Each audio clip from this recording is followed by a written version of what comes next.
അന്ന് ചെയ്ത ആരൊക്കെയാ?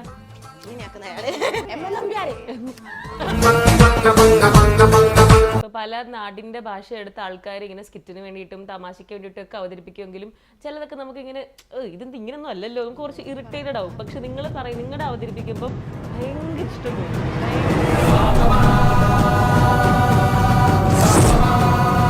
കാര്യങ്ങളൊക്കെ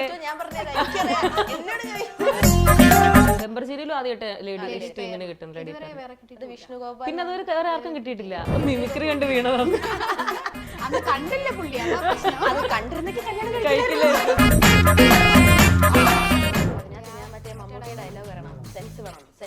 പട്ടിണി പാവങ്ങളുടെയും നിരക്ഷരരുടെയും സ്റ്റാർട്ട് ചെയ്യാൻ പോലെ ടീച്ചറെ തല്ലി ഒരു ചീത്തപ്പേര് എനിക്കുന്നുണ്ടാവും. ഇന്ത്യയുടെ ആദ്യ രാഷ്ട്രപതി ആരാണ്? അപ്പൊ നമുക്ക് വിസ്പർ ചാലഞ്ച് ആണ് ഗെയിം.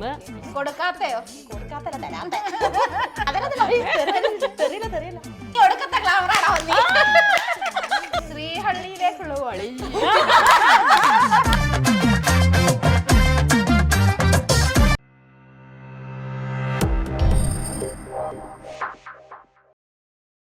ഹായ്, ഹലോ, നമസ്കാരം. ജാങ്കോ സ്പേസിൻ്റെ പുതിയൊരു എപ്പിസോഡിലേക്ക് എല്ലാവർക്കും സ്വാഗതം. ഞാൻ കിങ്ങിണി. അപ്പോൾ ഇന്ന് എൻ്റെ കൂടെ ജോയിൻ ചെയ്യുന്ന 2 ഗസ്റ്റ്. വലിയൊരു ഇൻട്രോ ഒക്കെ ഞാൻ പഠിച്ചൊക്കെ വെച്ചായിരുന്നു പറയാൻ വേണ്ടിയിട്ട്. പക്ഷേ ഇവരെ കണ്ടപ്പോൾ തൊട്ടേ എനിക്ക് ചിരി തന്നെ വരികയാണ്. ഇവർ സംസാരിക്കാൻ തുടങ്ങിയപ്പോഴും എനിക്ക് ചിരി വരികയാണ്. അപ്പോൾ ഈ ചിരി അത് തന്നെ നമ്മുടെ ഒരു ചിരി ഇരു ചിരി വെമ്പർ ചിരിയിലൂടെ നമ്മളൊക്കെ ഇങ്ങനെ ചിരിപ്പിച്ച് കൊണ്ടുപോയിക്കൊണ്ടിരിക്കുന്ന 2 പേരാണ് എൻ്റെ കൂടെ ജോയിൻ ചെയ്യുന്നത്. Drishya and Jyotsna. Hi, welcome to the show. Thank you. എന്തൊക്കെയുണ്ട് വിശേഷം? നല്ല വിശേഷം. സുഖമായിട്ട് പോകുന്നു. നിങ്ങളുടെ ഏറ്റവും വലിയ ഐഡന്റിറ്റി നിങ്ങളുടെ ഭാഷയാണോ? അതെ, കോഴിക്കോടൻ സ്ലാങ് ആണ് ഞങ്ങളെ ഏറ്റവും വലിയ. നിങ്ങൾക്ക് കറക്റ്റ് കോഴിക്കോട് തന്നെയാണോ? അതെന്തെങ്കിലും മാറ്റം ഉണ്ടോ നിങ്ങൾ സംസാരിക്കുന്നതില്? ഞങ്ങൾ ഇങ്ങനെ സംസാരിക്കുന്നുണ്ട്, ചിലപ്പം തോന്നൂല. സ്കിറ്റില് ചെയ്യുമ്പോ ഞങ്ങൾ ഒറ്റയ്ക്ക് സംസാരിക്കും. കുറച്ച് ഭാഷയിലോട്ട് കയറിക്കൊള്ളൂല്ലോ അല്ലേ?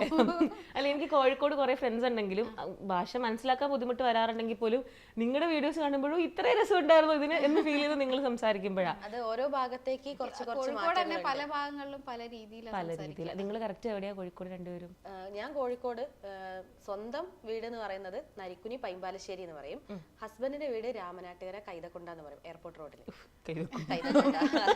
എന്റെ വീട് ഫറൂഖ്, പിന്നെ ഹസ്ബൻഡിന്റെ വീട് കോട്ടൂളി ടൗണിൽ തന്നെ. ഓക്കെ, ഫറൂഖ് കോളേജ് ഒക്കെ അറിയാം. നമ്മൾ പറയുമ്പോൾ 2 വീട് പറയണല്ലോ. അതെ. അപ്പൊ ശരിക്കും ഞാൻ പറയട്ടെ, നിങ്ങളെ അപ്രീഷിയേറ്റ് ചെയ്യേണ്ട ഒരു കാര്യമാണ്.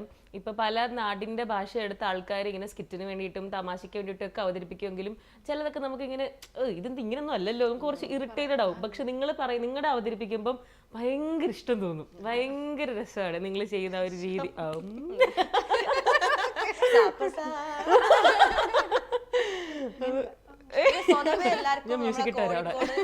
സ്വതവേ എല്ലാവർക്കും കോഴിക്കോട് സ്ലാങ്ങിനോട് കുറച്ച് ഇഷ്ടമാണ്. എനിക്ക് ഭയങ്കര നിങ്ങൾ സംസാരിക്കുന്ന ഇപ്പം വീഡിയോസ് കാണുമ്പം ലൈക് ടു ബി ഹോണസ്റ്റ് ഞാൻ കണ്ടു തുടങ്ങിയത് ഈ ഭാഷ കേട്ട് ഇഷ്ടപ്പെട്ടിട്ടാ. ഇപ്പൊ സ്കിറ്റിലെ തമാശകൾക്കപ്പുറം നിങ്ങൾ പറയുന്ന രീതി കേട്ടിട്ടാണ് ഫുള്ളിരുന്ന് കാണാൻ തോന്നും. പിന്നെ നമ്മൾ സ്കിറ്റിന്റെ കണ്ടന്റും തമാശയൊക്കെ കാരണം പിന്നെ കാണാൻ തുടങ്ങും. എനിക്ക് തോന്നുന്നു ഞാൻ ഒരു ചിരി ഇരു ചിരി ഈ ബമ്പർ ചിരിയിൽ ഏറ്റവും കൂടുതൽ കണ്ടിട്ടുള്ളത് നിങ്ങളുടെയും പിന്നെ നമ്മുടെ ഇവന്റെ ഒക്കെ പ്രോഗ്രാമാണ് ഏറ്റവും കൂടുതൽ കണ്ടിട്ടുള്ളത്. അടിപൊളിയാണ്. അപ്പൊ നമുക്കിനി നമ്മുടെ വിശേഷങ്ങളിലേക്കൊക്കെ വരാം. ഇത് മുന്നേ പറഞ്ഞിട്ടുള്ള കാര്യങ്ങളൊക്കെ തന്നെ ആയിരിക്കും എങ്കിലും എങ്ങനെയാണ് നിങ്ങൾ രണ്ടുപേരും തമ്മിലുള്ള ഒരു കോംബോ വർക്കൗട്ട് ആകുന്ന പരിചയപ്പെടുന്നത്? എന്താണ് ബന്ധം നിങ്ങൾ തമ്മിൽ എന്ന് പറയുമ്പോൾ? ഒരു ബന്ധമില്ല, മനസ്സുകൊണ്ട് വലിയ താല്പര്യമൊന്നുമില്ല. സംഭവം ഒരു ചിരി ബമ്പർ ചിരി തന്നെയാണ്. അല്ലാതെ ഞങ്ങളിപ്പോ പറയുമ്പോൾ നമ്മൾ തമ്മിൽ ഒരു 1/2 മണിക്കൂർ 3/4 മണിക്കൂർ വ്യത്യാസം. ഇവിടെ വിടും ഇവിടെ നമ്മൾ എത്ര വ്യത്യാസമുള്ളൂ. നമ്മൾ ബമ്പർ ചിരിയിൽ വന്ന സമയത്ത് പെയറായിട്ടാണല്ലോ സ്കിറ്റ് കളിക്കുന്നത്. അപ്പൊ ഞാൻ വേറൊരാളുടെ കൂടെ ആയിരുന്നു സ്കിറ്റ് കളിച്ചത്, ഇവള് വേറൊരാളുടെ കൂടെ സ്കിറ്റ് കളിച്ചു. അതിവിടെ വന്ന് പരിചയപ്പെടുന്നതാണോ നിങ്ങൾ കൂടെ കിട്ടുന്ന ആളെ? ഫസ്റ്റ് അല്ല, നമ്മള് ഫസ്റ്റ് സീസൺ 1-ലൊക്കെ നമ്മൾ സെറ്റ് ചെയ്ത് നമ്മൾ തന്നെ വീഡിയോ ഒക്കെ അയച്ച് നമ്മൾ അങ്ങനെയാ പോയിക്കൊണ്ടിരുന്നത്. പിന്നെ അത് ഒന്ന് അത്യാവശ്യം നല്ലതാവുകയാണെങ്കിൽ അതേ പേര് തന്നെ കണ്ടിന്യൂ ചെയ്യില്ലെങ്കിൽ വേറെ മാറ്റി അങ്ങനെ ചെയ്യും. അവര് തന്നെ മാറ്റിത്തരും. അവര് മാറ്റി നമ്മൾ തന്നെ കണ്ടുപിടിക്കുക അങ്ങനെയൊക്കെ. അങ്ങനെ ഞാൻ വേറെ ആളെ കൂടെ വന്നു, ഇവള് വേറെ ആളെ കൂടെ വന്നു. രണ്ടുപേരും കോഴിക്കോട് തന്നെ. പക്ഷെ അപ്പം ഞങ്ങൾ ശരിക്കും നേരിട്ട് കണ്ടിട്ടില്ല. ഞങ്ങൾ വന്ന ഷെഡ്യൂൾ ഇവരില്ല, ഇവര് വന്ന ഷെഡ്യൂൾ ഞങ്ങളില്ല. ഞാൻ വരുമ്പോഴേ ഇവരൊക്കെ അത്യാവശ്യം ഒരു ഇതിൽ നിൽക്കുക. ഞങ്ങൾ കുറച്ച് തുടക്കം തൊട്ടേ പോയി, കുറച്ച് കഴിഞ്ഞപ്പോഴാണ് വന്നത്. അപ്പൊ ഞാൻ വിചാരിച്ചു ഭയങ്കര ജാടയൊക്കെ ആയി. ജാടയൊക്കെ ആയി. ഇല്ല ജാടയൊന്നും എനിക്ക് ഇവിടുന്ന് പുറത്തിറങ്ങാൻ ഞാൻ പറയാൻ പോയി അത് കഴിഞ്ഞോട് അപ്പൊ ജാടയൊക്കെ ആയിരിക്കും ചോദിച്ചാൽ മിണ്ടാനൊക്കെ മടിയായിരുന്നു. പിന്നെ അങ്ങ് കമ്പനിയായി. ഇവളതിന് അങ്ങനെ ഇവള് ഇന്ന ജാടാന്ന് ചിന്തിച്ചെങ്കിലും ഇവക്ക് എന്തോ ഒരു ജാടുള്ള പോലെ തോന്നരുത്. കാരണം ഇവള് ഇരിക്കുകയാണെങ്കിൽ അവിടെ ഇരിക്കും. ഇവിടെ വലിയ സംസാരിക്കാനൊന്നും വരുന്നില്ല. ഞങ്ങളും ഓക്കെ. പിന്നെ ഞങ്ങൾ സംസാരിച്ച് തുടങ്ങി. ഒരു ദിവസം ഞങ്ങൾ എന്തോ ട്രെയിനിൽ എന്തോ ഒരുമിച്ച് വരുമോ പോവോ എന്തോ ചെയ്തപ്പോ ഇങ്ങനെ ഇപ്പൊ കോഴിക്കോട് വരുന്നില്ലേ, ഞങ്ങൾ ഒരുമിച്ച് ഇങ്ങനെ വരുമോ പോകുന്നതും ചെയ്ത്. അപ്പൊ ഞങ്ങൾ ഇങ്ങനെ സംസാരിക്കുമ്പോഴാണ് കണക്ഷൻ കിട്ടി, സെറ്റായി, ഒരേ വൈബാണെന്നുള്ളത് മനസ്സിലായി. അങ്ങനെ പിന്നെ തനി സ്വഭാവം മനസ്സിലായി. ഇപ്പൊ അതൊരു റിഗ്രറ്റ് തോന്നുന്നുണ്ടോ വേണ്ടായിരുന്നു എന്ന്? പറയാൻ പറ്റില്ലല്ലോ, പക്ഷെ നമുക്ക് പുറത്ത് അവതരിപ്പിക്കാൻ പറ്റില്ല, ഉള്ളിനുള്ളിൽ പറയാൻ പറ്റില്ല. അതുകൊണ്ട് അപ്പൊ ഞങ്ങൾ ഇങ്ങനെ പറയണേ, എന്തെങ്കിലും ഒരു അവസരം ഉണ്ടാവുകയാണെങ്കിൽ നമുക്ക് ഒരുമിച്ച് സ്കിറ്റ് കളിക്കായിരുന്നില്ലേ, ഏതെങ്കിലും ഒന്നെങ്കിലും നമുക്ക് കളിക്കായിരുന്നില്ലേ എന്നിങ്ങനെ പറയാം. പിന്നെ ഞാൻ എല്ലാ പ്രാവശ്യവും പറയുന്ന പോലെ തന്നെ ഞാനൊന്ന് ചെറുതായിട്ട് പ്രസവിക്കാൻ പോയ സമയത്ത് ഞാൻ ഒരു വർഷം ഗ്യാപ്പ് എടുത്തു. ആ സമയത്ത് എന്റെ പേര് വേറെ ആളെ കൂടെ സ്കിറ്റുകൾ ചെയ്തു, വേറെയൊക്കെ ആയി പോയി. അങ്ങനെ ഇവിടെ കഴിഞ്ഞ് വർക്ക് ചെയ്യുന്നതിനോണ്ടൊക്കെ എനിക്ക് കണ്ടിന്യൂസ് വരാൻ പറ്റിയില്ല. പിന്നെ ഒരു ഗ്യാപ്പ് എന്റെയും പേര് ഇതുപോലെ പ്രസവിക്കാൻ പോയി. പ്രസവ സീസൺ ആയിരുന്നു ആ സമയത്ത്. ചേച്ചി എന്തുകൊണ്ട് പോയില്ല? അവൾ ഓൾറെഡി പ്രസവിച്ചല്ലോ, കഴിഞ്ഞായിരുന്നു, ഇനി വേണ്ടാന്ന് തോന്നുന്നു. ഓക്കെ. എന്റെ മോള് വലിയ അത്യാവശ്യം വലിയ കുട്ടി, ഇവളെക്കാളും തേർഡിൽ പഠിക്കുക. നിങ്ങൾ രണ്ടും ഒരു പ്രായമാണോ? ഒരേ പ്രായം. ഓക്കെ. അങ്ങനെ പിന്നെ ഞങ്ങൾ മൂത്തതാട്ടോ, ഞാനത് വിട്ടുപോയി. Thank you. അത് കിട്ടാൻ വേണ്ടി ശരിയാണ്. ചേച്ചിന്ന് വിളിക്കുന്നില്ലല്ലോ. അതിനാവശ്യമൊന്നുമില്ല. ആന്റിന്ന് വിളിക്കണം ശരിക്കും, പക്ഷെ ഞാൻ വിളിക്കുന്നില്ല. അതിന്റെ ഒരു ഞങ്ങള് അമ്മമാരോട് വരെ പറയും, ജോത്സ്യന് അല്ലെങ്കിൽ മോളെ ഒന്നും വിളിക്കണ്ട, പിള്ളേരുടെ അടുത്ത് പറയും വേണേ പേര് വിളിച്ചു. എന്തിനാ വെറുതെ? അങ്ങനെ ഞങ്ങൾ എന്ത് ചെയ്ത്, അങ്ങനെ ഒരു ദിവസം അവളെന്റെ വീട്ടിൽ വരുന്നു. നമുക്ക് ഇനി അടുത്തൊരു മോനൊക്കെ ഒന്ന് കുറച്ച് വലുതായിട്ട് നമുക്ക് തിരിച്ച് പോകുമ്പോ ഒരു പെയർ സെറ്റ് ആക്കാം, നമുക്ക് ഒരുമിച്ചൊന്ന് ചെയ്ത് നോക്കാന്നുള്ളത്. അങ്ങനെ മോൻ 8ാം മാസം ആകുമ്പോഴാണ് ഞങ്ങൾ രണ്ടുപേരും കൂടെ ഫസ്റ്റ് സ്കിറ്റ് കളിക്കാൻ പോകുന്നത്. അപ്പൊ അതിന് മുമ്പ് ഞങ്ങള് 2-3 റീൽ ഇട്ട് നോക്കി, ഒന്ന് എങ്ങനെ ഉണ്ടെന്ന് അറിയാൻ വേണ്ടി പോകുമ്പോ. അത് അത്യാവശ്യം ഇങ്ങനെ 1 മില്യൺ ഒക്കെ ആയിട്ട് വ്യൂസ് പോയി. ആ റീൽ കേറിയപ്പോ ഞങ്ങൾക്ക് ഓക്കെ കൊള്ളാം, നമ്മൾ സെറ്റാണ്. അങ്ങനെ ഞങ്ങൾ ഒരു സ്കിറ്റ് സെറ്റ് ആക്കിയിട്ട് സീസൺ 2ലേക്ക് പോവാണ്. ഓക്കെ. ഇപ്പൊ എത്ര വർഷം നിങ്ങൾ തമ്മിലുള്ള ഒരു അടുപ്പം? 4-5 വർഷം. ഞങ്ങൾ പരിചയപ്പെട്ടിട്ട് ഒരു 5 വർഷം. ബെസ്റ്റ് ഫ്രണ്ട്സ് അല്ലേ ഇപ്പം? ഓക്കെ. അപ്പൊ നമുക്ക് അങ്ങനത്തെ പരമായ ഗെയിമുകളൊക്കെ കളിക്കാം അല്ലേ? അതിനെന്താ ആയിക്കോട്ടെ, ഇവിടുത്തെ കാര്യങ്ങളൊക്കെ ഞാൻ പറഞ്ഞത് എന്നോട് കുറ്റല്ല, ഗെയിം എന്നാ പറഞ്ഞത്. ഇല്ല, ഇത് പറഞ്ഞു തന്ന സ്ഥിതിക്ക് ഞാൻ കുറ്റങ്ങൾ ചോദിക്കാം. ഞാൻ മൊത്തം പോസിറ്റീവ് ആയിരുന്നു വിചാരിച്ചു, നല്ലൊരു സ്വഭാവം പറ മാറ്റി. ഇനിയല്ല, ജോൾസിനോട് ചേച്ചിയുടെ ഒരു ചീത്ത സ്വഭാവം, ചേച്ചിയുടെ ഒരു ചീത്ത സ്വഭാവം, അങ്ങനെ നമുക്ക് ഗെയിമിലോട്ട് പോകാം. കഴിയുമ്പോ ഞങ്ങൾ തമ്മിലുള്ള ബന്ധം അങ്ങോട്ട് തീരണം. അതെ, ഞാൻ അടുത്ത പേരായിട്ട് വരണം. അതാണ് എന്റെ ഒരു ആഗ്രഹം. പക്ഷെ നമ്മള് സ്കിറ്റ് ചെയ്ത് നമ്മളെ ഒരു സ്കിറ്റ് കഴിഞ്ഞു, 2ാമത്തെ സ്കിറ്റ് ഒക്കെ ആയപ്പോ തന്നെ നല്ല കമന്റ്സ് വരാൻ തുടങ്ങി.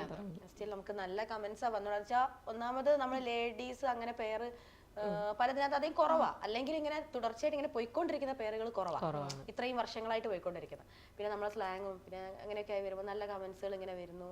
ആളുകൾ പുറത്തിറങ്ങുമ്പോൾ ഭയങ്കര സുന്ദരിയായിട്ടുള്ള ഒരാളും അതിലുള്ള അന്നെപ്പോലെയും. അതെ, ഇനി പറ.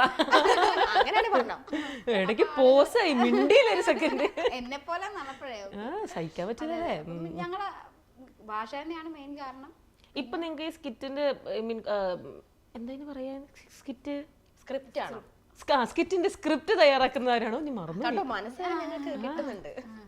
ഞങ്ങള് ഫസ്റ്റ് സീസൺ 1 ഞങ്ങൾ തന്നെ എഴുതിയിട്ടായിരുന്നു സ്കിറ്റ്. ഇപ്പൊ നമുക്ക് സഹായിക്കാൻ വേണ്ടി ഗ്രൂമേഴ്സ് ഉണ്ട്.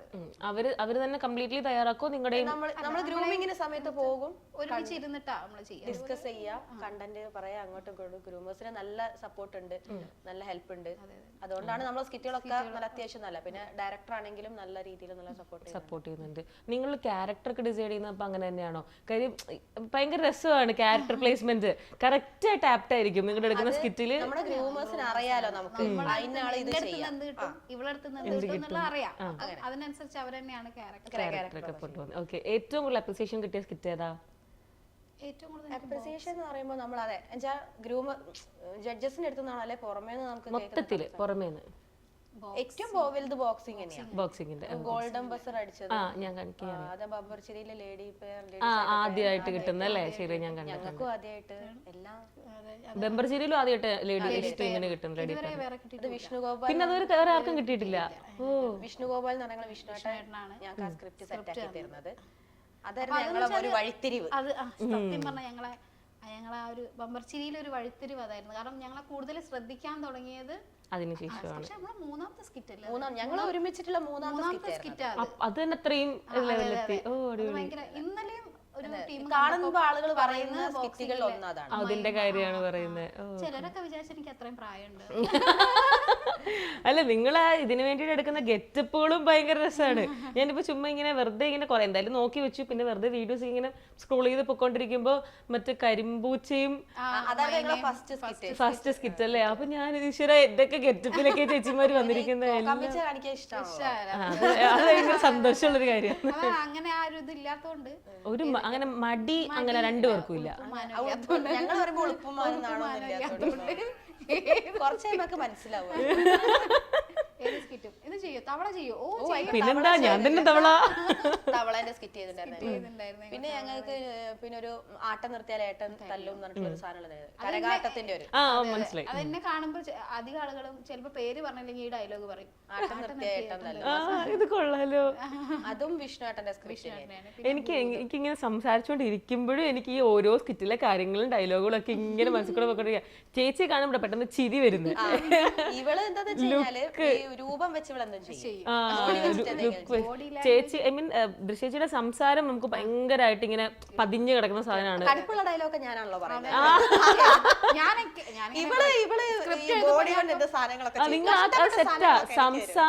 സംസാരത്തിൽ ഒരാൾ ലീഡ് ചെയ്യുന്നു, ആക്ഷൻസിൽ ഒരാൾ ലീഡ് ചെയ്യുന്നു. എന്നിട്ട് ഈ കടുപ്പുള്ള ഇംഗ്ലീഷ് വാക്ക്, കടുപ്പുള്ള പാരഗ്രാഫ് ഇന്നലെ പറഞ്ഞു ഞാനൊരു മുഴുനീള ഡയലോഗ് കഷ്ടപ്പെട്ടിട്ട്. ചേച്ചി ഒരു വലിയ ഡയലോഗ് ഒരു സ്കോർ ചെയ്ത് നിൽക്കുമ്പോ ഒരൊറ്റ എക്സ്പ്രഷനിൽ അടുത്താണ്. കഴിഞ്ഞ സ്കിറ്റിൽ ഒരു ഇംഗ്ലീഷ് പറഞ്ഞു കഷ്ടപ്പെട്ടുകൊണ്ടിരിക്കും.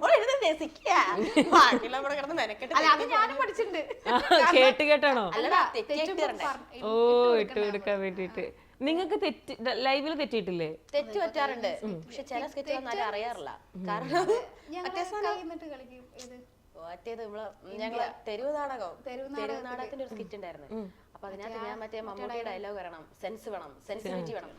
നിരക്ഷരരുടെയും പട്ടിണിപ്പാവങ്ങളുടെയും നിരക്ഷരരുടെയും ഇന്ത്യ, അത് വരണം. അപ്പൊ ഞാൻ രണ്ട് ഡയലോഗ് ഫ്രണ്ടിലൊക്കെ ഇങ്ങനെ ഇന്ത്യ പട്ടിണിപ്പാവങ്ങളുടെയും പട്ടിണിപ്പാവം കിട്ടി നിരക്ഷരരുടെ. ഞാൻ നേരെ പാസ് ചെയ്ത് പോയിടാ, പട്ടിണിപ്പാവങ്ങളുടെയും നിരക്ഷരരുടെയും ഇന്ത്യ. അതുകൊള്ളാലോ. കാണുന്നവർക്ക് കിട്ടൂല, ഇത് വേറെ ആരും അറിഞ്ഞില്ല. ഓ, പുറത്ത് കിട്ടുള്ളൂ, ജഡ്ജസിന് മനസ്സിലാവും. അപ്പൊ അവര് ചോദിക്കും അത് കഴിഞ്ഞിട്ട്. ചിലത് ചോദിക്കും, ഇല്ലെങ്കിൽ ചിലത് ഇങ്ങനെ ആക്ഷൻ അങ്ങനെ മറന്നുപോയി എന്നോട് എന്തെങ്കിലും ബ്ലാക്ക് ആൻഡ് വൈറ്റ് ആ ചെയ്ത. അപ്പം ഞാനിങ്ങനെ പറഞ്ഞിട്ട് അടുത്തിലേക്ക് കേറി പോവാ ഞാൻ. അപ്പൊ ഡയലോഗ്, നിനക്ക് എന്നോട് എന്തെങ്കിലും പറയാൻ മറന്നുപോയി. എനിക്ക് നിന്നോടൊന്നും പറയാനില്ല. ഞാൻ മറന്നടാ, ഇട്ടുതരാ സാധനം. മനസ്സിലായി. എനിക്കൊന്നും പറയാനില്ല. ഞാൻ മരുന്നിനെ കുറിച്ച് എന്തെങ്കിലും പറയാനുണ്ടോ? സാധനം തരാനുണ്ട്. ഇവക്ക് ഞാൻ മറന്നു പോയോന്ന് പറഞ്ഞാൽ ഇവക്ക് കിട്ടും ഞാൻ വിചാരിച്ചു. അപ്പൊ പെട്ടെന്ന് മറന്നു വെച്ചു, എനിക്ക് നിന്നോടൊന്നും പറയില്ല. ഞാനാകെ പെട്ട്, ഞാൻ എന്ത് പറയുന്നു വിചാരിച്ചിട്ട്. കൊള്ളാട്ടോ, എനിക്കിത് മനസ്സിലാവും. ഞാൻ ഈ ഡാൻസ് കളിക്കാൻ പോറില്ല, ഡാൻസ് പ്രോഗ്രാം ചെയ്യുന്നതാണ്, ക്ലാസിക്കൽ ഡാൻസ്. അപ്പൊ ഇതുപോലെ ആ സ്റ്റെപ്പ് കിട്ടിയില്ലെങ്കിൽ ഞങ്ങൾ ഇങ്ങനെ കളിച്ചിട്ട് കറങ്ങി വരുമ്പോ തിരിഞ്ഞോ ഇങ്ങനെ ഇട്ട് കൊടുക്കും. റീലെടുത്ത് ഞങ്ങള് ഇതുപോലെ ഞങ്ങൾ എല്ലാം ഇട്ട് കൊടുക്കും. ഇങ്ങനെ അതിന് അങ്ങോട്ടാണ് പേരുൾപ്പെടെ വിളിച്ചു പറയും, ഇങ്ങോട്ട് പക്ഷെ നമുക്കത് കണക്ട് ആവും. ആ നിക്കുന്നവർക്ക് കണക്ട് ആവും, പുറത്ത് കിട്ടിയില്ലെങ്കിലും. ഇനി നമ്മുടെ കഴിവ് എന്ന് പറയാൻ ഞാൻ പറയാന്ന് വെച്ചാ, എന്റെ അച്ഛൻ ഏകദേശം എല്ലാ കഴിവുണ്ടായിരുന്നു. അമ്മയും ചെയ്യൂട്ടോ. അമ്മ പക്ഷെ അമ്മ എപ്പോഴും കുടുംബശ്രീ, ഇപ്പോഴും ഞങ്ങൾ തിരുവാതിര കളിക്കാൻ വിടും, എല്ലാത്തിനും വിടും. അപ്പം ഫാമിലിന്ന് ഭയങ്കര സപ്പോർട്ട് ചെറുപ്പം തൊട്ടേ ഉണ്ട്. എന്ത് വേണമെങ്കിലും പഠിപ്പിച്ചിട്ടില്ല എന്നല്ല, പഠിപ്പിക്കാൻ വേണ്ടി അങ്ങനെ പോയിട്ടില്ല. അച്ഛൻ കാർപ്പന്റർ ആയതുകൊണ്ട് ചെറുതായിട്ട് വരയ്ക്കാനുള്ള ഇതുണ്ട്, കൊത്തുപണി കാര്യങ്ങളിലുണ്ട്. ചെറുതായിട്ട് വരയ്ക്കുന്നു, എല്ലാം ചെറുതായിട്ട് വരയ്ക്കുന്നു. പിന്നെ ഡാൻസ് പഠിക്കാൻ വേണ്ടിയിട്ട് പോയിട്ടുണ്ട്, പക്ഷെ അരങ്ങേറ്റൊന്നും കഴിയാതെ തിരിച്ചു പോന്നിട്ടുണ്ട്. എന്റെ ചേച്ചി അതേപോലെ തന്നെ. അപ്പൊ ചേച്ചി ഡാൻസ് കളിക്കുന്നത് കണ്ടിട്ട് ഡാൻസ് പഠിച്ചിട്ടുണ്ട്, ചേച്ചി വരയ്ക്കുന്നത് കണ്ടിട്ടാണ് വരച്ചിട്ടുള്ളത്, ചേച്ചി മോണാക്ട് കളിക്കുന്ന കണ്ടിട്ടാണ് മോണാക്ട് ചെയ്തിട്ടുള്ളത്. എല്ലാം ചേച്ചീനെ നോക്കി, നമുക്ക് ചേച്ചിമാരുണ്ടെങ്കിൽ അത് നോക്കിയിട്ടാണ് നമ്മൾ പഠിക്കുന്നത്. പക്ഷെ ചേച്ചി കുറച്ച് അങ്ങോട്ട് ആയപ്പോഴത്തേക്കും ചേച്ചി എല്ലാം നിർത്തി. പക്ഷെ ഞാൻ പഠിപ്പ് നിർത്തിയല്ല, അത് കണ്ടിന്യൂ ചെയ്തു. ചേച്ചി എന്നെ പോലെയല്ല, അത് ഓപ്പോസിറ്റാ. വെച്ചാൽ കുറച്ചുകൂടി എന്താ പറയാ, മെച്ചൂർഡ് ആയിട്ടുള്ളവരത്. കുറച്ചുകൂടി മെച്ചൂർഡാണ്. അപ്പം ഞാനതിങ്ങനെ വരയും ഇതൊക്കെ ആയിട്ട് അങ്ങനെ പോകുന്നത്. പിന്നെ നമുക്കെല്ലാം ഉണ്ട്, വരാ ഡാൻസ് പാട്ടൊക്കെ ഉണ്ട്. ചെറുതായിട്ടില്ല, പാട്ടില്ല, പാട്ടോടെ എനിക്കറിയില്ല. ഉറപ്പൊന്നുമില്ല, പാടാൻ നമ്മള് പാടും, ഏത് പാട്ടും പാടും. പറഞ്ഞോളൂ പാടും. നമുക്കപ്പൊ ഇന്ന് ഡ്യുവറ്റ് ആണ് നമ്മൾ പാടാൻ പോകുന്നത്. ഓ ശരിക്കും വയ്യ. കുഴപ്പമില്ല, ഞാൻ പാടിക്കോളാം. അതെ, ചേച്ചി മെയിൽ വോയിസും കൂടെ ഫീമെയിൽ വോയിസും, ഞാൻ കോറസ്. ഈ പാട്ടിന് ഞാൻ പങ്കെടുത്തിട്ടുണ്ട്, പക്ഷെ ഞാൻ സൈഡിൽ ഇങ്ങനെ നിന്നിട്ട് സംഘഗാനത്തിന് ഇങ്ങനെ ചുണ്ട് ഇങ്ങനെ അനക്ക മാത്രം ചെയ്യും. ഒരു പാടും ആണെണ്ണം ധരിക്കാൻ വേണ്ടിട്ട്. മിമിക്രി മിമിക്രി ആദ്യം ചെയ്യാൻ അറിയില്ല. ഞാൻ എപ്പോഴും പറയുന്ന പോലെ തന്നെ ഞാൻ ആർട്സ് കോളേജിലാണ് പഠിച്ചത്. അപ്പൊ നമ്മളെ ഡിപ്പാർട്ട്മെന്റ് ജയിക്കാൻ വേണ്ടിയിട്ട് എല്ലാ ആണുങ്ങളാണ് മൊത്തം, ചെക്കന്മാരാ മൊത്തം മത്സരിക്കുന്നത്. അപ്പൊ ഇവരെല്ലാം കൂടെ നമ്മൾ ഇംഗ്ലീഷ് ഡിപ്പാർട്ട്മെന്റ് നമുക്ക് എന്തെങ്കിലും പറഞ്ഞു ഈ ചുമ്മാ കയറിക്കോന്ന് പറഞ്ഞു. ഈ ഫ്രണ്ട്സിന്റെ ഇടയിൽ നമ്മൾ പലതും കാണിക്കുമല്ലോ. അപ്പൊ ഈ തെണ്ടികൾ ഇത് മനസ്സിലാക്കണ്ടേ, നാലാളെ കാണിക്കേണ്ടതാണ്, ഇവിടെ അത് മനസ്സിലാക്കണം. എനിക്കതിനുള്ള കഴിവില്ല, മനസ്സിലാക്കാനുള്ള കഴിവ്. ഇങ്ങനെ സ്ക്രൂ കയറ്റി വിട്ട് അവിടെ പോയിട്ട് ഞാൻ എന്തൊക്കെയോ കാണിച്ചു. ആരൊക്കെയാ കാണിച്ചെന്ന് ഓർമ്മയുണ്ടോ? അതല്ല കോമഡി അല്ല, ഞാൻ കാണിക്കുമ്പോ ഫുൾ അവിടുന്ന് കൂക്കൊണ്ട് തല്ല് വെച്ചാൽ ഈ പോണ ഡിപ്പാർട്ട്മെന്റ് തമ്മിൽ ഞങ്ങൾ ബഹളവും കാര്യങ്ങളും. ആരൊക്കെയാ കാണിച്ചത് ഇവക്ക് ഓർമ്മയുണ്ട്, പക്ഷെ കണ്ടവർക്ക് എല്ലാവർക്കും അത് ദൃശ്യമായിരുന്നു. ആ കൂക്കി വിളിച്ച കൂട്ടത്തിൽ എന്റെ ഹസ്ബൻഡും ഉണ്ടായിരുന്നു. നിങ്ങൾ ലവ് മാരേജ് ആണോ? Love marriage. പക്ഷെ എപ്പോഴും ഞങ്ങൾ കാണാറ്, എന്റെ സൂപ്പർ സീനിയർ ആയിരുന്നു, ഞാൻ കണ്ടിട്ടില്ല. മിമിക്രി കണ്ട് വീണതാണ്. അന്ന് കണ്ടില്ല പുള്ളി, അത് കണ്ടിരുന്നെങ്കിൽ കല്യാണം കഴിക്കില്ലായിരുന്നു. അന്ന് ചെയ്ത ആരൊക്കെയാ? വിജയനെ ചെയ്തിട്ടുണ്ടോ ഞാൻ കേട്ടോ? എന്റെ ദൈവം, ഇച്ചിരി ഒന്ന് കാണിക്കാൻ പറ്റുമോ? കാണിക്കാൻ പറ്റുമോ? എന്നിട്ട് കൊച്ചു പ്രേമൻ, ഷീല, ഭാവന, കൊറേ സാധനങ്ങൾ. ഭാവനൊക്കെ കിട്ടും. പിന്നെ എനിക്ക് എടുത്താ പോകാനില്ല, പേര് പോലും പറയാൻ പറ്റാത്ത കുറെ ആൾക്കാരെ ഞാൻ ചെയ്തിട്ടുണ്ട്, അറിയോ? മറ്റേ അയാളെ പേരെന്താ എനിക്ക് ഓർമ്മല്ലേ, ഇങ്ങനെയാക്കുന്ന അയാളെ അല്ല നമ്മളെ പഴയ എം എൻ നമ്പ്യാര് ഇങ്ങനെയാക്കുന്നതാണ്. എനിക്ക് വിജയുടെ എന്തെങ്കിലും ചേച്ചി കേട്ടിട്ട് ഭയങ്കര ഇൻട്രസ്റ്റഡ് ആവുന്നു. വിജയന് ഡയലോഗ് പറഞ്ഞിട്ടെങ്കിൽ കുഴപ്പമില്ല, ഞാൻ ഇങ്ങനെ മാസൊക്കെ തിരിഞ്ഞൊക്കെ വന്നിട്ട് ഇങ്ങനെ വന്നിട്ട് മുന്നാടി ഒന്ന് പേസുമ്പോ സൈഡെല്ലാം സൈലന്റ് ആയിരിക്കണം.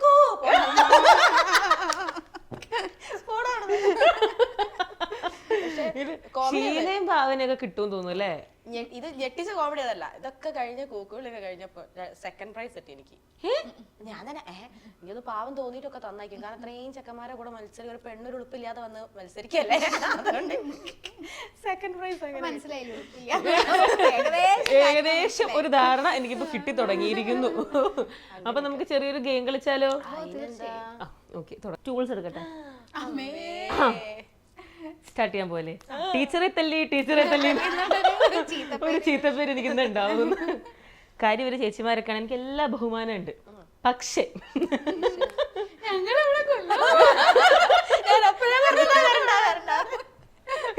ഞാൻ പക്ഷെ ആദ്യമായിട്ടോ ഇവിടുന്ന് ഇപ്പൊ എന്റെ കൂടെ ഉള്ള ഒരു ആങ്കറും കൂടെ ഉണ്ടല്ലോ ഇവിടെ, മറ്റേ ചേട്ടനുണ്ട് ശ്രീനാഥ്. ശ്രീനാഥൻ എനിക്ക് തോന്നുന്നു എടുത്തിട്ടുള്ള 90 ഇന്റർവ്യൂ ഉണ്ടെങ്കിൽ ഒരു 80 ഇന്റർവ്യൂലും ആള് ഈ ഗെയിം നടത്താറുണ്ട്, ചൂരിലെടുത്തിട്ട് അടിക്കാറുണ്ട്. എനിക്ക് ഐശ്വര്യമായിട്ട് ഗൈസ്, ഞാൻ ഈ ഗെയിം പ്ലാൻ ചെയ്തിട്ടില്ലായിരുന്നു, എനിക്ക് ഇവിടെ നിട്ട് തന്നതാണ്. ജിക്ക് ഒന്നും ചോദിക്കില്ലേന്ന് പറഞ്ഞു. അപ്പം എനിക്ക് ചോദിക്കാൻ തോന്നി, പണ്ടേ ചെയ്യരുതെന്ന് പറയുന്നത് ചെയ്താ ശീലം. അപ്പൊ നമുക്ക് തുടങ്ങാല്ലേ? ഇതൊക്കെ വളരെ സിമ്പിൾ, എനിക്ക് തോന്നിയത് എനിക്ക് ഉപയോഗിക്കേണ്ടി വരില്ല. നിങ്ങൾ അടിപൊളിയായിട്ട് ഉത്തരം പറയും. ആർക്കാണ് കൂടുതൽ പോയിന്റ് എന്ന് നോക്കാം കേട്ടോ. കുഴപ്പമുണ്ട്. തോക്കുന്ന ഐ മീൻ കൂടുതൽ പോയിന്റ് ഇല്ലാത്ത കുറഞ്ഞു പോകുന്ന ആളെ മറ്റാൾക്ക് തല്ലാനുള്ള ഒരു അവസരം. ഞാനായിട്ട് തല്ലിന്നുള്ളൊരു ഇത് വേണ്ട, നിങ്ങൾക്ക് അങ്ങനെ ഒരു അവസരം ഞാൻ തരാം അവസാനമാകുമ്പോ. ഓക്കെ, ഇതൊക്കെ ഭയങ്കര എളുപ്പം. നമുക്ക് ഏറ്റവും കുഞ്ഞു കുഞ്ഞു കാര്യങ്ങളെന്നൊക്കെ തുടങ്ങാം അല്ലേ? നമ്മുടെ ഗാന്ധിജിയുടെ ജന്മസ്ഥലം എവിടെയാണ്? പോർബന്ദർ. അതെ അതെ അതെ, അറിയാൻ തോന്നുന്നു, അതുകൊണ്ട് ഞാൻ അടിക്കുന്നില്ല. അറിയായിരുന്നല്ലേ? ഗുജറാത്തിലെ പോർബന്ദർ. എടുത്തു പറഞ്ഞു, പിന്നെ നമ്മള് അടിക്കണ്ട. ഇതും ഭയങ്കര സിമ്പിൾ ക്വസ്റ്റ്യൻ ആണ്. ഇന്ത്യയുടെ ആദ്യ രാഷ്ട്രപതി ആരാണ്? ഞാനല്ലേ ഫസ്റ്റ് ഉത്തരം പറഞ്ഞേ, അതുകൊണ്ട് രണ്ടാമത്തോള് പറയണോ? അങ്ങനെ അതിന്റെ ഒരു ഇന്ത്യയുടെ ആദ്യ രാഷ്ട്രപതി ആരാണ്? ഡോക്ടർ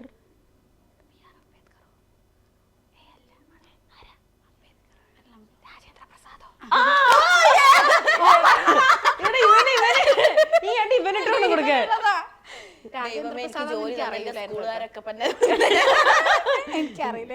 ഓക്കെ, നമുക്ക് ഇതൊക്കെ പറ്റും, കുഴപ്പമില്ല. നീ കണ്ടന്റ് കിട്ടുന്നുണ്ട് എന്തായാലും, അത് മതി. എന്നിട്ട് ഇവക്ക് കിട്ടിയോ രാജേന്ദ്ര പ്രസാദ് പുറകിന്ന് പറഞ്ഞു കൊടുത്തതാ. ഇന്ത്യയുടെ ദേശീയ നദി ഏത്? നീ പറഞ്ഞു കൊടുത്ത നിനക്ക് ടിഡിക്കും ഞാൻ. ഓനറിയില്ലാന്ന്. ഓ ഞങ്ങളെ തെറ്റിക്കാൻ വേണ്ടി. ആ, ഇന്ത്യയുടെ ദേശീയ നദി ഏത്? യമുന. ഒരെണ്ണം പറഞ്ഞോ.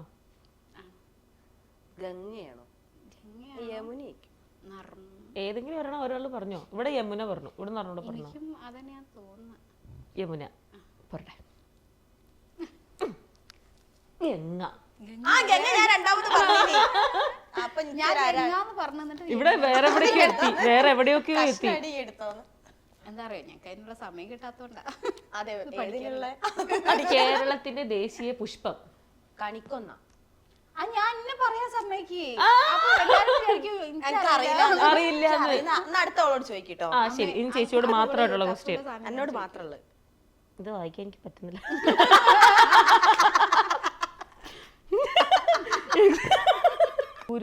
ഗുരുത്വാകർഷണ. അത് കണ്ടെത്തിയത് ആര്? Isaac Newton. Sir Isaac Newton. അങ്ങനെ സാറ് പറയാൻ വേണ്ടി വെയിറ്റ് ചെയ്തതാ, അല്ലെങ്കിൽ നമ്മുടെ കുട്ടി ഉത്തരം പറഞ്ഞു. ഗുരുത്വാകർഷണബലം കിട്ടിയപ്പോഴേ. പക്ഷെ ഇവിടെ എനിക്ക് തോന്നുന്നു ഇപ്പൊ കൂടുതൽ മാർക്ക് ഇവിടെ ചേച്ചിക്കാട്ടോ കൂടുതൽ കൊണ്ടിരിക്കുന്നത്. ഇവളോട് ചോദിച്ചോട്ടോ, പാവാണ്, ഉത്തരം പറയട്ടെ. ഒളിമ്പിക്സ് എത്ര വർഷത്തിലൊരിക്കലാണ് നടക്കുന്നത്? 5 വർഷത്തിലല്ലേ? ഉറപ്പിച്ചോ? 4. അത് പറഞ്ഞായിരുന്നു. അതുകൊണ്ട് 5ആണോ 4ആണോ എന്ന് പറഞ്ഞു. അതുകൊണ്ട് ഒളിമ്പിക്സ് എന്താന്ന് പറഞ്ഞേ നോക്കട്ടെ. വട്ടം വട്ടം ഗെയിമിന്റെ സാധനം 5 വട്ടം. എന്റെ അമ്മ ഇതായിരുന്നു, എനിക്കറിയില്ല, എന്നാലും ഞാൻ ചോദിക്കാം. ഇന്ത്യയുടെ അത് വായിക്കാൻ പറ്റാത്തതുകൊണ്ട് നമ്മളത് ആ ചോദ്യത്തിൽ നിന്ന് നമ്മൾ മാറുന്നു. വേറെ കിട്ടി. അത് വാങ്ങി ഇവളോട് ചോദിച്ചാലോ? പണി പാളും, ഞാനിവിടെ ഇറങ്ങി പോകേണ്ടി വരും. മലയാള സാഹിത്യത്തിന്റെ പിതാവാര്? ഞാനിത് കേരളം എന്നോ ഇന്ത്യ എന്നോ എല്ലാം കൊടുക്കണായിരുന്നു. ഇതിപ്പോ എല്ലാ നാട്ടിലേയും വന്നിട്ടുണ്ട്, അപ്പൊ എനിക്ക് ചില ഇംഗ്ലീഷ് വാക്കൊന്നും വായിക്കാൻ പറ്റുന്നില്ല. മലയാള സാഹിത്യത്തിന്റെ പിതാവാര്? മലയാള ഭാഷയുടെ ഇല്ലല്ലോ, സാഹിത്യത്തിന്റെ. അത് എഴുത്തച്ഛൻ മലയാള ഭാഷയുടെ. സാഹിത്യത്തിന്റെ പിതാവാണോ? കുമാരനാശാനാണോ? എഴുത്തച്ഛൻ തന്നെയാ. ആണോ? മലയാള ഭാഷയല്ലേ? മലയാള സാഹിത്യത്തിന്റെ പിതാവും എഴുത്തച്ഛനാണ്. ഓക്കെ, അപ്പൊ ഞങ്ങൾക്ക് മറ്റേത് അറിയാട്ടോ, അതുകൊണ്ടാ ഇത് ഒരെണ്ണം നമുക്ക് മാറിപ്പോ തെറ്റല്ലല്ലോ അല്ലെ. എന്തായാലും ഇപ്പൊ ഒരെണ്ണം കൊടുക്ക്. ജയിച്ചിവിടെ. ഇതല്ല മൊത്തത്തിൽ ടീച്ചർ മനസ്സിൽ കയറി. ഇനി അങ്ങനെ ഉത്തരം പറയാതെ നിൽക്കുവോ? ഇല്ല ടീച്ചർ, ഇനി അങ്ങനെ പറയാതെ നിൽക്കുവോ? നാളെ വരുമ്പോ അമ്മേനെ കൂട്ടിട്ട് വരണട്ടോ. ആദ്യം പിടിച്ച പിടുത്തത്തിൽ കറക്റ്റ് ടീച്ചർ ഇവിടെ നല്ല അടിക്കും. ഇവള് ഉപദ്രവിക്കും, ചെറുങ്ങനെ ചെറുങ്ങനെ ഉപദ്രവിക്കും. പിന്നെ ഞാൻ പിടിച്ചിട്ട് പിന്നെ അത് പിടിച്ചിട്ട് ഞാൻ ചിരിക്കുന്ന സമയത്ത് ഇങ്ങനെ അടിക്കും. വേദന എടുക്കൂലേ? ഓക്കെ, അപ്പൊ നമുക്ക് വീണ്ടും നമ്മുടെ ചോദ്യങ്ങളൊക്കെ വരാം. നിങ്ങൾക്ക് സിനിമയിലൊക്കെ അഭിനയിക്കാൻ താല്പര്യമുണ്ടോ? താല്പര്യം ഉണ്ടോന്നോ? അതാണ് എന്റെ ജീവിത ലക്ഷ്യം. നോർമലി നമ്മളെ കൂടെ ഉള്ള എല്ലാരും അല്ലെങ്കിലും എല്ലാവർക്കും ഈ സിനിമയിൽ അഭിനയിക്കണം എന്നുള്ളൊരു ആഗ്രഹമുള്ളവരാണ്. പണ്ട് തൊട്ടിട്ടെന്നാണെങ്കിൽ എനിക്ക് ഇങ്ങനെ പണ്ട് സിനിമയിൽ അഭിനയിക്കണം എന്നൊന്നും ആഗ്രഹമില്ലായിരുന്നു. ഇങ്ങനെ TV-യിൽ വരണം അങ്ങനത്തെ ആഗ്രഹവും ഇല്ലായിരുന്നു. പക്ഷെ ഇങ്ങനെ നാടകമൊക്കെ ചെയ്യണമെന്ന് ഭയങ്കര ആഗ്രഹം ഉണ്ടായിരുന്നു. പക്ഷെ എനിക്ക് ചെയ്യാൻ പറ്റിയിട്ടില്ല. നമ്മളെ കോളേജിലൊക്കെ വന്നിട്ട് അങ്ങനെ ചെയ്യാന്നല്ലാതെ നാടകത്തിൽ അഭിനയിക്കണം എന്ന് ഇഷ്ടമുണ്ടായിരുന്നു. സിനിമയിൽ അഭിനയിക്കണം എന്ന് ഞാൻ വിചാരിച്ചിട്ടില്ല. പക്ഷെ ഇപ്പൊ എനിക്ക് ആഗ്രഹമുണ്ട്. കാരണം നമ്മൾ ഈ ഫീൽഡ് കൂടുതൽ അറിഞ്ഞ് നമ്മൾ ഇപ്പൊ അതാണല്ലോ നമ്മൾ ചെയ്തുകൊണ്ടിരിക്കുന്നത്. ഇപ്പൊ എനിക്ക് ആഗ്രഹം. എനിക്ക് ചെറുപ്പത്തില് എന്റെ ഭയങ്കര ആഗ്രഹം സിനിമ. അങ്ങനെ ആഗ്രഹത്തിന് വേണ്ടി ഞാൻ ശ്രമിച്ചിട്ടൊന്നുമില്ല. പക്ഷെ എനിക്ക് ഭയങ്കര ആഗ്രഹം ഉണ്ടായിരുന്നു സിനിമ നടിയാണ്. കണ്ണാടി നോക്കി മാത്രമേ ഞാൻ അഭിനയിച്ചിട്ടുള്ളൂ. ഏറ്റവും ഇഷ്ടമുള്ള നടിയാരാ? ഉർവശി. ഭയങ്കര എനിക്ക് പണ്ടത്തെ നിറ ഇതേപോലെ തന്നെ ഇപ്പം ഈ ഉർവശേച്ചി കൽപ്പനേച്ചി എന്നൊക്കെ പറയുന്നത് നമ്മളെപ്പോഴും ഇങ്ങനെ കാണുന്നത്. അല്ലെങ്കിൽ സുമാരിയമ്മ, KP സുനിതമ്മ എന്നൊക്കെ പറയുന്നതൊക്കെ നമുക്ക് അത്രയും, കാരണം ഇവരൊക്കെ ചെയ്ത് വെച്ച കാര്യങ്ങൾ അന്നൊന്നും ഇങ്ങനെ കാണുന്നില്ല സിനിമേനെ. ജസ്റ്റ് കാണുന്നു, അഭിനയിക്കുന്നു, എല്ലാരും നന്നായിട്ട് അഭിനയിക്കുന്നു. നമ്മൾ ഇതിൽ കൂടുതൽ ഇങ്ങനെ വരുമ്പോഴാണ് ഇവരൊക്കെ ഇത്രയും എഫേർട്ട്, ഇത് ഇത്ര സിമ്പിൾ ആയിട്ട് ചെയ്യുന്ന ഈ സാധനം ഇങ്ങനെ മനസ്സിലായി അങ്ങനെ ഇഷ്ടം. പണ്ട് എന്നോട് എപ്പോ ചോദിക്കുമ്പോൾ ശോഭന നേരത്തെ പറയുന്നത്. കാരണം എനിക്ക് ആ നാഗവല്ലി ഇങ്ങനെ സാധനങ്ങളൊക്കെ ആയിരുന്നു ഇഷ്ടം. പിന്നെയും പിന്നെ ഓരോ സിനിമകൾ കാണുമ്പോഴാണ് ഇവർ ഓരോരുത്തരെടുത്ത ക്യാരക്ടേഴ്സിന്റെയും കാര്യങ്ങളും മനസ്സിലാവും. അതെ കാരണം ചിലത് ചില ആളുകൾ കൊണ്ട് മാത്രമേ ചെയ്യാൻ പറ്റുള്ളൂ.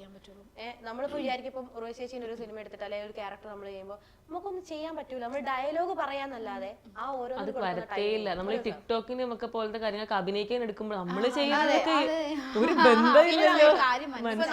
എനിക്ക് ഞാൻ വീഡിയോസ് ഓൺ വോയിസിലാണ് ചെയ്തോണ്ടിരുന്നത്. അത് എത്ര വേണമെങ്കിലും ഞാൻ ചെയ്യുമായിരുന്നു. പക്ഷെ നമ്മൾ ലിപ്പ് കൊടുത്ത് ചെയ്യേണ്ട ഒരു സാധനം കൊടുക്കുന്ന സമയത്ത് പഠിക്കും, ഞാൻ പറയും. പക്ഷെ ആ സാധനം നമ്മൾ അതിന്റെ ഇമോഷൻസ് കൊടുത്ത് ചെയ്യാൻ അതിനൊന്നും പറ്റും. അപ്പം മനസ്സിലാവും ഇവരൊക്കെ എത്രയാ ഇതിന് വേണ്ടിയിട്ട് കഷ്ടം. പിന്നെ ഇപ്പൊ ഈ ഫീൽഡിൽ നിൽക്കുന്നത് കൊണ്ട് നമുക്ക് മനസ്സിലാവും എങ്ങനെയാ ആ സാധനം, അത് എത്രയാ അങ്ങനെ എക്സ്പ്രഷൻ സാധനങ്ങളൊക്കെ ഉള്ളത്. അപ്പൊ നോക്കും നമ്മളെല്ലാവരുടെയും അപ്പോഴാണ് ഈ ഉർവശി ചേച്ചി, കൽപ്പന ചേച്ചി, ഈ സുകുമാരി ഇങ്ങനെയുള്ള ആളുകളുടെ ഒക്കെ ഇത് മനസ്സിലാകുന്നത്. പിന്നെ അല്ലാതെ ഇപ്പൊ ഇഷ്ടപ്പെട്ട സിനിമ നടൻ നടി എന്നൊക്കെ ചോദിച്ചാൽ ഞാൻ നടനാണെങ്കിൽ ഞാൻ മോഹൻലാൽ, എപ്പോഴും ഞാൻ ലാലേട്ടന്റെ ഫാനാണ്. ഞാൻ ഇപ്പോ ചെറുപ്പം തൊട്ട് ഇപ്പൊ വരെ എനിക്ക് വേറെ ആര് വന്നാലും പോയാലും ഞാൻ ലാലേട്ടൻ ഫാനാണ്. ഞാൻ മമ്മൂക്ക ഫാനാണ്. ആണോ? കൊള്ളാലോ. എല്ലാരും ഇഷ്ടമാണ്. ഇപ്പൊ പുതിയ ഒരുപാട് നടന്മാരൊക്കെ വരുമ്പോ സമയത്തൊക്കെ നമുക്ക് ഇഷ്ടമാണ്, എല്ലാരും ഇഷ്ടമാണ്. പക്ഷെ എന്നാലും നമുക്ക് ലാലേട്ടനിലാണ്. പണ്ട് നമ്മുടെ സ്കൂളിൽ ഇങ്ങനെ ഈ ലാലേട്ടൻ ഫാൻസ്, മമ്മൂക്ക ഫാൻസ്, മറ്റേ ഫാൻസ് ഫൈറ്റ്സ് ഒക്കെ ഉണ്ടാവുമല്ലോ. ഇപ്പൊ അതൊക്കെ മിസ് ചെയ്യുന്നു പറയാറുണ്ട് ഇപ്പോഴും. കൊള്ളാലോ. പക്ഷെ അത് ഭയങ്കര രസമല്ലേ, രസമുള്ള പരിപാടി. ഇപ്പൊ അതൊക്കെ മിസ് ചെയ്യുന്നുണ്ട്. എനിക്ക് തോന്നുന്നില്ല ഇപ്പോഴത്തെ പിള്ളേരൊന്നും അങ്ങനെ ഞാൻ ലാലേട്ടൻ മമ്മൂക്ക എന്ന് പറഞ്ഞ ഇപ്പോഴത്തെ പിള്ളേരൊന്നും അങ്ങനെ വഴക്കുണ്ടാക്കാറുണ്ട്. കാരണം അവർക്ക് എന്താ പറയുക ഇപ്പൊ അധികം കാണുന്ന അല്ലാതെ ഇഷ്ടം പോലെ നടന്മാർ. പക്ഷെ എല്ലാരും അടിപൊളി കേട്ടോ. ഇപ്പം ചത്താപ്പച്ച കണ്ടിട്ട് എനിക്ക് വിശാഖിനെ ഭയങ്കര ഇഷ്ടപ്പെട്ടു. ഞാൻ പറയുന്നത് നമ്മളെന്തോ വലിയ സെറ്റപ്പ് അല്ല, എനിക്ക് കണ്ടിട്ടുണ്ടല്ലോ. ഓരോരുത്തർ കാണുമ്പോഴാണോ നമ്മൾ ഓരോ സിനിമ. ഇപ്പം പണ്ടൊക്കെ ജസ്റ്റ് സിനിമ കണ്ടു പോവുക, മാസമായിട്ട് കൈ അടിക്കുന്നുണ്ടായിരുന്നു. ഇപ്പൊ സിനിമ കാണുമ്പോൾ ഓരോ ഇതിന്റെ ക്യാരക്ടേഴ്സ്, ഓരോ സാധനങ്ങൾ നമ്മൾ അതിനങ്ങനെ കാണുന്നത്, ഇൻഡെപ്ത് ആയിട്ട് നമ്മൾ ചിന്തിക്കുന്നത്. നിങ്ങളെ കാണാൻ ഇങ്ങനെ ഏതെങ്കിലും ആർട്ടിസ്റ്റുകളുടെ സ്കിറ്റ് ഒക്കെ ചെയ്യുമ്പോൾ ഇങ്ങനെ എന്തെങ്കിലും ചെയ്യുന്ന രീതിക്ക് ഇന്ന ആളുടെ ഒരു ഫെമിലാരിറ്റി അങ്ങനെയൊക്കെ പറയാറുണ്ട്? പറയാറുണ്ട്. ഇവരുടെ ഓരോ ക്യാരക്ടേഴ്സ് ഒക്കെ ഓരോ ചെയ്യുന്ന സമയത്ത് ഇപ്പൊ KP ലളിത, സുമാരിയമ്മ ഇവരുടെ ഒക്കെ പോലെ ഉണ്ട് പറയാറുണ്ട്. കമന്റ്സ് വരും. ചേച്ചിക്ക് വരാം. ഞാൻ ഏതെങ്കിലുമൊക്കെ വേഷമാണല്ലോ ചെയ്യുന്നത്. ഇവള് മറ്റേ ഇവളുടെ രൂപവും സാരികള് എക്സ്പ്രഷൻസ് സന്തോഷല്ലേ അല്ലേ? നമ്മൾ സിനിമയ്ക്ക് വേണ്ടി ശ്രമിക്കുന്നുണ്ട്. I mean casting calls, auditions ഒക്കെ അറ്റൻഡ് ചെയ്യാറുണ്ടോ? അങ്ങനെ കണ്ടിന്യൂസ് ഭയങ്കരമായിട്ട് ഞങ്ങൾ ചെയ്യാറില്ല. ഒന്നാമത് ഞങ്ങൾക്ക് ഫാമിലിയും കൂടെ ഉള്ളതുകൊണ്ട് നമ്മൾ ഇവിടെ ഓൾറെഡി 2 ആഴ്ച പോകും ഷെഡ്യൂൾ വരുമ്പോ. അപ്പൊ പിന്നെയും പോവാന്ന് പറഞ്ഞാൽ പിന്നെ പൊതുവെ ഞങ്ങൾ മടിച്ചുകളാണ്. സ്കിറ്റ് ചെയ്യുന്നതിന്റെയും ഒക്കെ ഇതിന്റെ ഇടയ്ക്ക് എപ്പോഴെങ്കിലും ഒരു ഡൗൺഫോൾ എന്തെങ്കിലും ഉണ്ടായിട്ടുണ്ടോ? ഇപ്പം ബമ്പർ സീരിയലാണെങ്കിൽ നമുക്ക് എല്ലാ മാസവും വരണം, കുട്ടികളുണ്ട്, മാരീഡ് ലൈഫാണ്. അപ്പം എപ്പോഴെങ്കിലും എന്തെങ്കിലും ബുദ്ധിമുട്ടുകൾ ഫേസ് ചെയ്തിട്ടുണ്ടോ?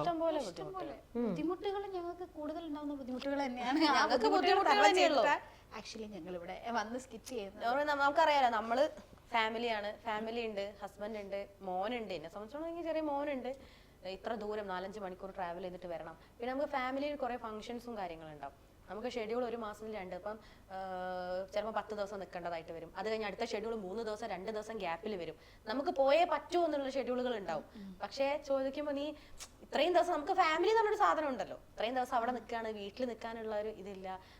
ഞാനൊക്കെ ബാഗൊക്കെ പാക്ക് ചെയ്ത് ഇങ്ങനെ നിൽക്കും, പോവാം. അപ്പൊ ഞാൻ വിളിക്കും, ഒരുപാട് കാരണം ആളുകൾക്ക് പക്ഷെ നമ്മൾ ഒരുപാട് കാര്യങ്ങൾ ഫാമിലി നോക്കണല്ലോ, രണ്ടും ബാലൻസ് ചെയ്ത് കൊണ്ടുപോകും. പിന്നെ വന്ന് മോനൊക്കെ ഉള്ളതുകൊണ്ട് വന്നു കഴിഞ്ഞാൽ ഭയങ്കര ഉണ്ട്. ഞങ്ങൾ ഷെഡ്യൂൾ വരാണ്ട് വന്നിട്ട് എന്റെ മോന് വയ്യാഞ്ഞിട്ട്, ഹസ്ബൻഡിന്റെ മോന് എന്ന് പറഞ്ഞാൽ ഭയങ്കര കാര്യമാണ്, ഭയങ്കര ഇതാണ്. മോന് കൊണ്ടുവരുന്നതുകൊണ്ട് മോന് ഒട്ടും വയ്യ. തലേന്ന് അത്രയും ബാഗ് എല്ലാം പാക്ക് ചെയ്ത് വെച്ചതാ. ഹസ്ബൻഡ് പറഞ്ഞു മോന് വയ്യ, എനിക്ക് പോകണ്ട, വേണ്ട, വേറെ ഓപ്ഷൻ ഇല്ല. ഓക്കെ, അപ്പൊ ഞാൻ വിളിച്ചു, ഇവള് ബാഗൊക്കെ പാക്ക് ചെയ്ത് ഓക്കെ. പക്ഷെ ഞാൻ പോകണ്ടെന്ന് പറഞ്ഞാൽ അവള് പോകുന്നില്ല കേട്ടോ. അത് വലിയ കാര്യമാണ്. അല്ലാതെ നീ വാന്ന് പറഞ്ഞിട്ട് എന്നെ നിർബന്ധിക്കാനോ അങ്ങനെ. കാരണം നമുക്കും അറിയാലോ അതുപോലെ പോകുന്ന ഫാമിലി ആയിട്ട് പോകുന്നതാണ്. ചില ആളുകൾക്ക് ഉണ്ടാവും അവള് കാരണം എനിക്ക് പോകാൻ പറ്റിയില്ല, അങ്ങനത്തെ പറഞ്ഞിട്ടില്ല.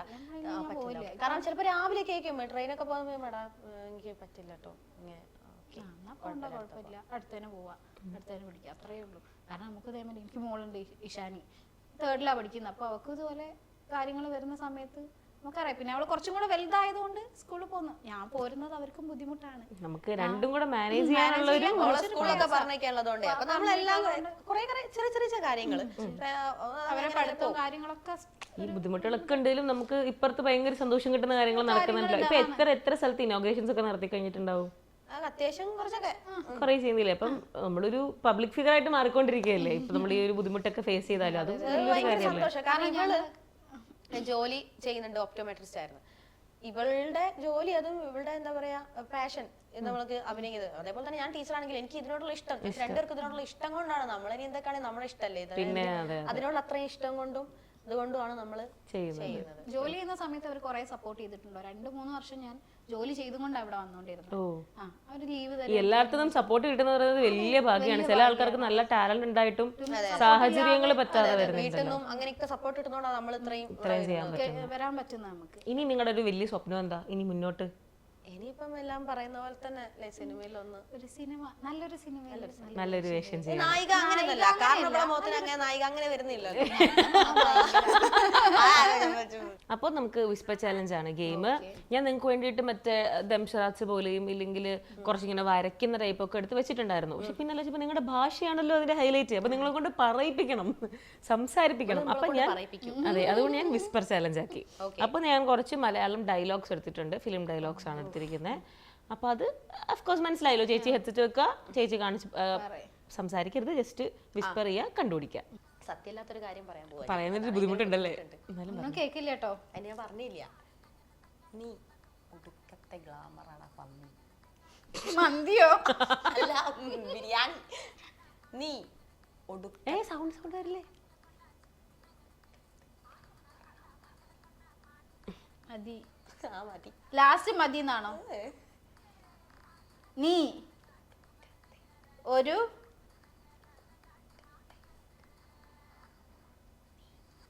നീയാണോ ഫസ്റ്റ്?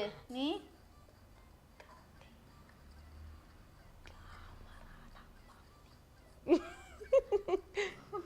എന്ത് മതിന്ന്? നീ ഓക്കെ.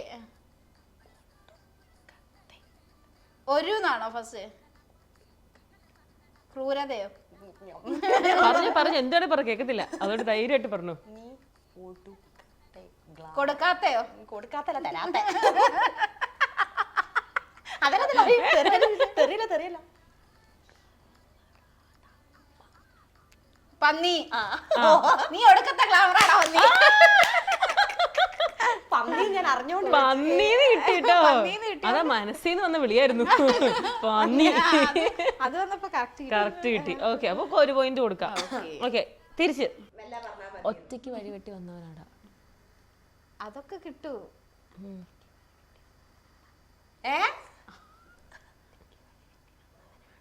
ഒറ്റയ്ക്ക് വഴിവെട്ടി വന്നവനാടാ. ഇവിടെ എല്ലാം പെട്ടെന്നല്ലേ, ഫേമസ് ഡയലോഗ്സ് ആയതുകൊണ്ടായിരിക്കും. കൊടുത്തോ. വളരെ സിമ്പിൾ. ശ്രീഹള്ളിയിലേക്കുള്ള വഴി. വഴിയല്ലേ? വഴി വേണ്ട.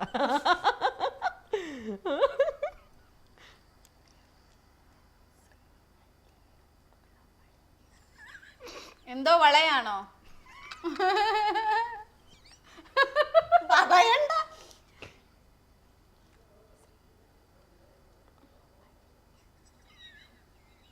എന്തോ ഉള്ളവളെന്നാണോ?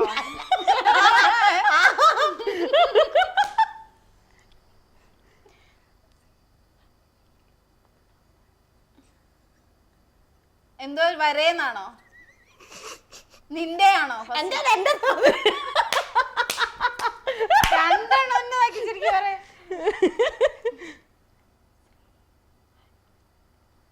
നല്ല പോലെ പറയ്.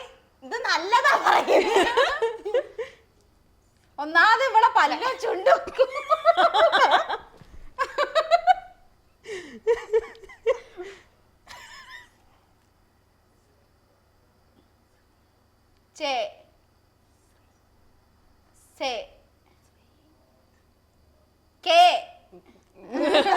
തുപ്പും ഞാനൊക്കെ അഭിനയിച്ചൂടെ കാണിച്ചോ?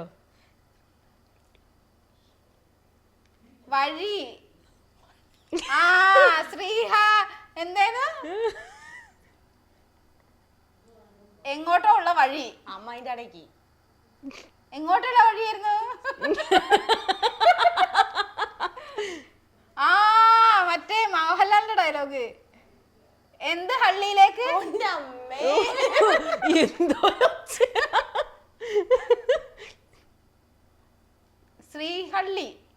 ശ്രീഹള്ളിയിലേക്കുള്ള വഴി.